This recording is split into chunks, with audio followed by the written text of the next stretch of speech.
अस्सलाम वालेकुम स्टूडेंट्स, आप देख रहे हैं डी टेक एजुकेशन पीके। और आज की इस वीडियो लेक्चर में हम डीएई सेकंड ईयर इलेक्ट्रॉनिक्स का सब्जेक्ट ELTR 225 एनालॉग इलेक्ट्रॉनिक्स में टॉपिक जो है वो हमारे पास डिफरेंशियल एम्पलीफायर्स का है और उसका हम सर्किट डायग्राम और उसकी वर्किंग को डिस्कस करेंगे। तो वर्किंग टॉपिक की तरफ जाने से पहले आप चैनल को सब्सक्राइब भी कर लें और बेल के बटन को भी प्रेस कर लें ताकि आपको आने वाली तमाम नई वीडियोस के अलर्ट्स भी हासिल हो सकें। और इसी चैनल के ऊपर आपको बकिया तमाम सब्जेक्ट्स जो कि इलेक्ट्रॉनिक्स के भी हैं और इसके साथ साथ इलेक्ट्रिकल के भी तमाम सब्जेक्ट्स के यहाँ पे आपको वीडियो लेक्चर्स अवेलेबल होंगे। तो चलते हैं टॉपिक की तरफ। सबसे पहले डिफरेंशियल एम्पलीफायर है।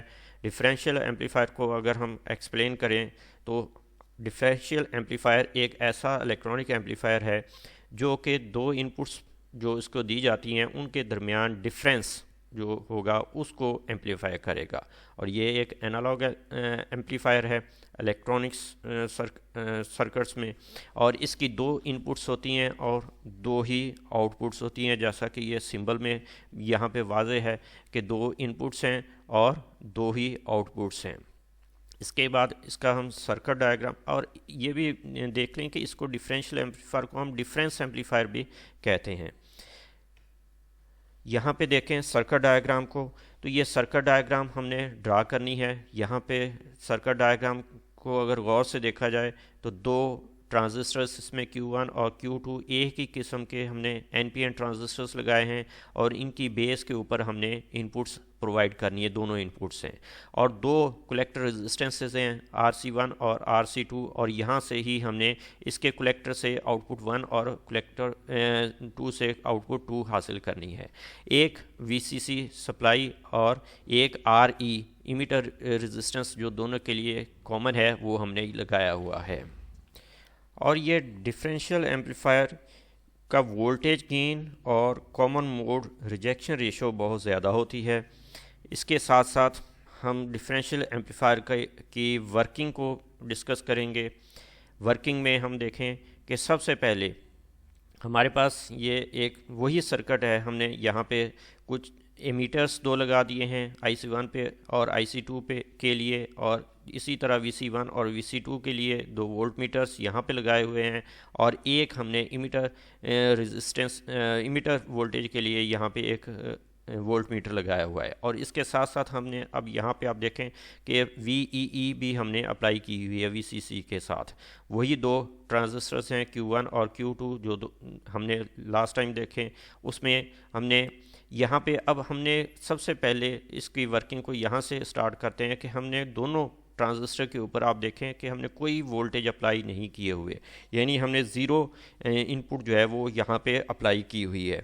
तो जब यहाँ पे ज़ीरो वोल्टेज अप्लाई किए हुए हैं या हमने इनको ग्राउंड किया हुआ है, तो उस वक्त हमारे पास यहाँ पे जो इमीटर करंट होगी वो अगर हम देखें तो हमारे पास इमीटर करंट IE1 और IE2 दोनों ही बराबर होंगी, क्योंकि दोनों करंट्स जो हैं वो इमीटर रेजिस्टर में से गुजर रही हैं। इस वजह से IE1 और IE2 बराबर हैं, और ये दोनों IRE जो करंट यहाँ से गुजर रही है उसका हाफ हाफ होंगी, यानी दोनों हाफ इधर और हाफ यहाँ पे डिवाइड हो जाएंगे। इसके बाद ये IRE अगर हम कैलकुलेट करना चाहते हैं तो ये VE minus VE over RE से हम ये IRE कैलकुलेट कर सकते हैं।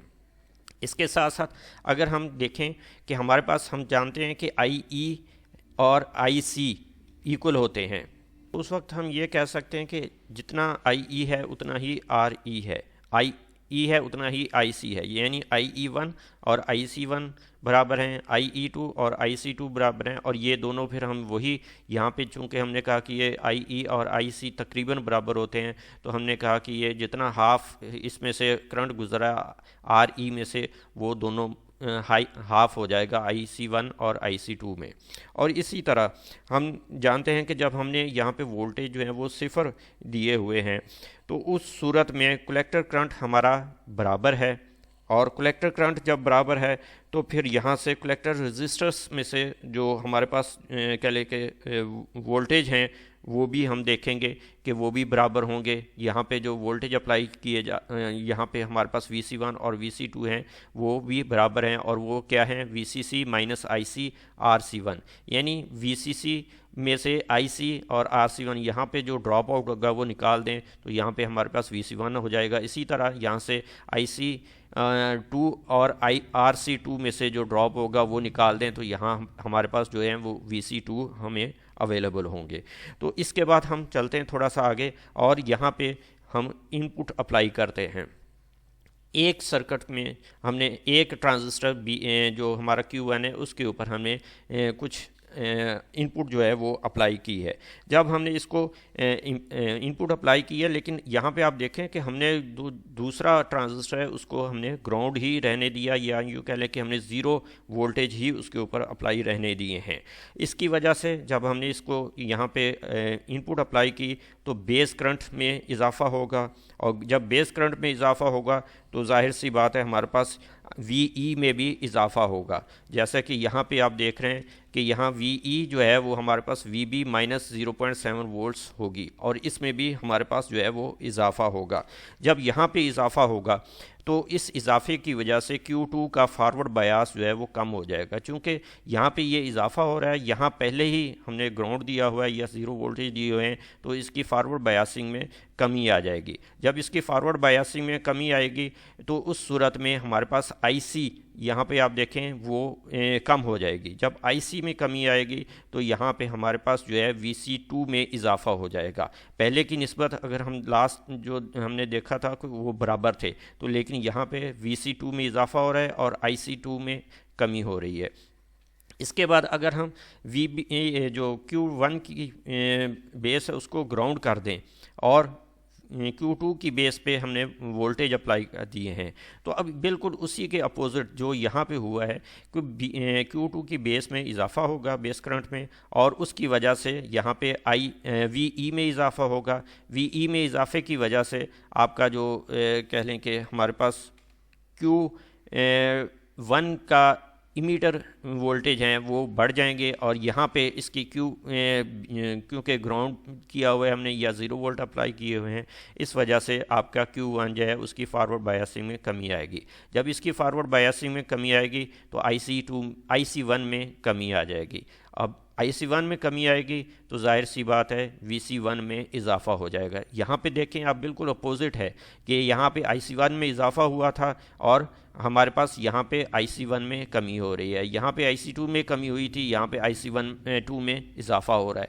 तो इसी वजह से यहाँ पे आप देखें कि यहाँ पे हमने फारवर्ड बायसिंग इसकी Q2 की बढ़ गई है और Q1 की कम हो गई है। इस वजह से यहाँ पे हमारे पास जो है वो IC1 की Q1 की फारवर्ड बायसिंग में कमी की वजह से IC1 कम हो गया, और Q2 की फारवर्ड बायसिंग में इजाफा होने की वजह से आपका IC1 जो है वो इजाफा हो गया और VC2 में कमी हो गई है। तो इस तरह हमने यहाँ पे